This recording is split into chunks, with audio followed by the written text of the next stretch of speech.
చింతమణి పీఠంలో అనాథులను ఎప్పుడు మా మధ్యకి తోచిను అప్పుడే మూట ముళ్ళు పీఠ సంఘటన అదో లక్ష్యాన్ని కానా కథ యాగప్ప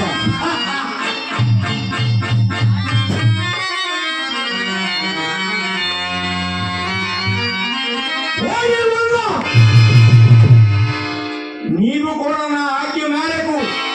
ఆ హరిశ్చంద్రుడు సంచరించిన ప్రాంతం పోయి ఒక్క నీటి చుక్క కూడా దొరకకుండా గట్టి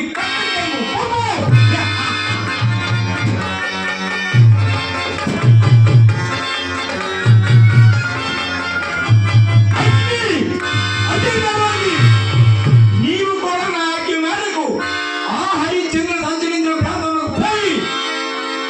అగ్ని రగించి పై పంపు చేయము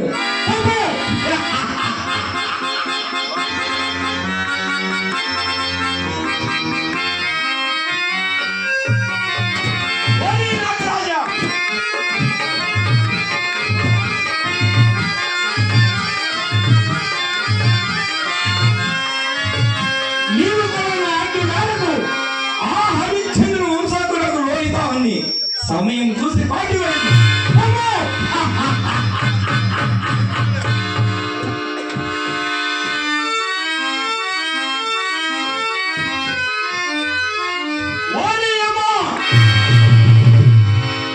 మేమందరం నిన్ను న్యాయాన్ని తీసుకుని నిర్వహించినందుకు కానీ కావడము